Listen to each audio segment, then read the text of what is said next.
오늘의 사연 시작합니다. 안녕하세요. 28살 의류 쇼핑몰에서 모델 일을 하고 있는 여성입니다. 저는 20살이 되는 해부터 지금까지 8년간 쭉 이 일을 하고 있습니다. 그리고 주말마다 촬영을 하는 이 쇼핑몰 모델 일 외에도 간간히 들어오는 비슷한 부류의 아르바이트를 병행하며 지금껏 살아왔습니다. 각종 마트나 백화점의 세일 행사를 알리는 전단지의 상품 홍보 모델, 모델하우스나 전시, 행사장 안내 도우미, 개업 가게의 홍보를 위해 가게 앞에서 마이크를 들고 춤을 추며 경품 행사를 진행하는 나레이터 모델 등이 그런 일들이지요. 세상에는 화려한 스포트라이트를 받는 각종 광고 모델들이 많지만 저는 비주류, 그러니까 나름으로는 연예인이라고 생각은 하는데 아무도 알아보는 사람이 없는 그런 종류의 사람인 거죠. 더구나 모델직은 일이 들어오는 것이 비규칙적이고 언제 불시에 일이 끊길지도 모르니까 고정적인 일자리는 항상 마련을 해둬야 한다는 것을 한 번도 잊은 적이 없습니다. 그래서 저는 평일에는 카페에서 음료 제조나 케이크 포장 같은 일을 하면서 생활비를 벌고 있고 주말에만 모델 일을 하고 있습니다. 카페에 오는 손님들은 제가 시 외곽지의 러브호텔 개업 광고 전단지 모델이었던 줄은 전혀 모르고 있습니다. 그 사진 속에서 저는 잡아먹을 듯이 눈을 부라리며 한껏 상체를 드러낸 옷을 입고 야하게 몸을 뒤로 젖힌 포즈를 취했었지요. 그리고 성인용품 홍보 사진을 찍은 적도 있습니다. 물에 젖어 채모가 훤히 비치는 얇은 비키니를 입고 수영장에서 방금 막 올라온 자태로 유혹의 눈빛을 보내는 야시시한 사진이었지요. 하지만 평일에 카페에서 근엄하게 커피를 내리고 있는 저와 그 사진 속 여자가 동일 인물이라고는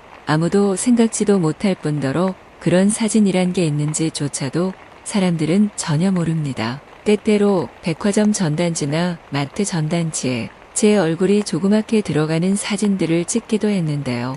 과일이나 고기 같은 것들이 잔뜩 든 바구니를 하나를 안고 활짝 웃는다던가 하는 그런 종류의 조금 촌스런 사진들입니다. 그런 전단지에서는 제 얼굴이 중요한 게 아니기에 아주 조그맣게 나오는 거고 그러다 보니 저는 배추나 무나 마늘에게 주인공 자리를 내어준 채 그저 종이 속 여백을 메꾸는 역할을 하는 거지요. 그렇게 저는 20살부터 8년간을 그런 일을 하며 살아왔습니다. 누가 저의 직업을 물으면 그저 카페에서 커피 만들고 빙수 만들고 케이크 잘한다고 얼버무리면서 그렇게요. 사실 돌이켜보면 모델 일도 카페에서 일하다가 우연히 인연이 닿은 한 남자 덕분에 시작하게 된 거네요. 20살 봄 그저 그 나이의 여자아이들이 손님으로 와서 즐겁게 수다 떨고 있는 카페 안에서 저는 꽝꽝 얼은 케이크를 살짝 해동해서 조각조각 자르고 있었습니다. 그리고 가족의 생일을 맞아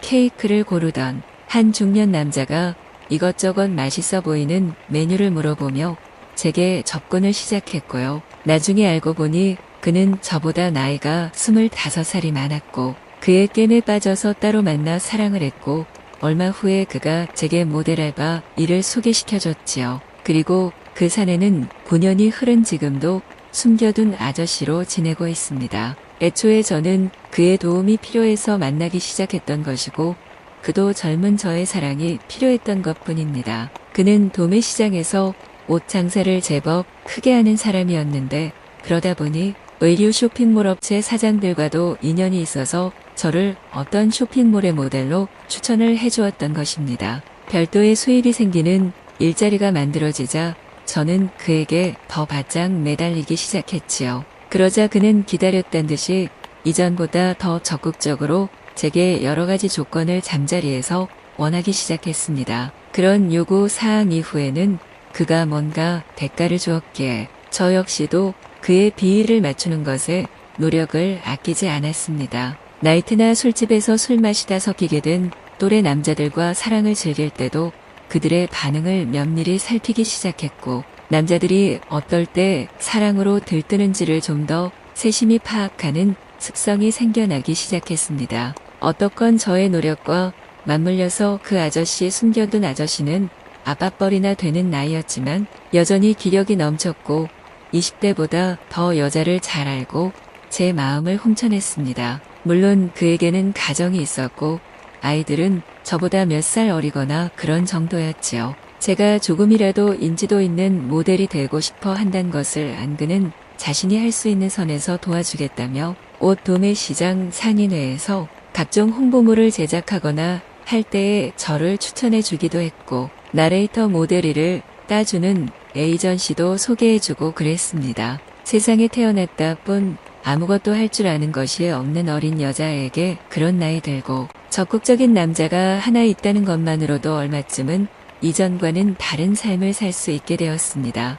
하지만 저는 어느 틈에 점점 세상 속 깊이 들어갔고 하고 싶은 것들이 많아졌으며 눈은 높아져 갔습니다. 그러다 보니 언젠가부터 그가 점점 답답하게 여겨지고 실증이 나기 시작했습니다. 그의 사업이 아주 펴있는 것도 아닌데다 기복도 많은 상태였고 젊어서부터 옷 도매 시장에서 몇십 년을 부대끼고 살았으니 눈치가 닳고 다른 장사꾼일 뿐 대단한 재산이나 무슨 사회적 명망이 있는 것도 전혀 아니란 것이 문득 깨달아졌습니다. 더구나 자신이 손해보는 짓은 절대 하지 않는 사람이었기에 어느 순간이 되면 저를 버리고 자기 갈 길을 갈 것이다 하는 생각을 하자 불안해지기도 했습니다. 제 주제와 학벌과 가진 조건으로는 저는 그저 30대 언저리까지 아주 운이 좋으면 시시한 모델 일이나 하고 겨우 살아가겠지요. 그리고 그가 대충 물어다주는 일거리 혹은 인맥들로 푼돈이나마 벌면서 그에게 계속 의지하겠지요. 하지만 이제 저는 그 이상의 것을 원하고 있고 그 남자에게서는 얻을 것이 없다는 것도 알게 되었습니다. 최소한 인생 출발선에서부터 그런 장사꾼에다 무식한 남자는 애초에 상대에서는 안 되었다 하는 후회만 밀려들었습니다. 꽃다운 20대가 내일 모레면 곧 다 저물 것입니다. 제가 지금 다시 맘 잡으면 정말 사회적 힘이 있고 물질도 풍부하고 저를 있는 힘껏 저 천장으로 밀어 올려줄 남자를 만날 수 있을까요? 이제 더 이상은 숙녀복 쇼핑몰에서는 제 체형의 모델을 원하지 않는 눈치입니다. 44 사이즈 모델을 구한다기에 아주 다행이다 하면서 일을 시작했는데 저는 지금 55반이 넘어가고 있습니다. 곧 66, 그러다 눈 깜짝할 사이에 77, 88 사이즈가 될 것이고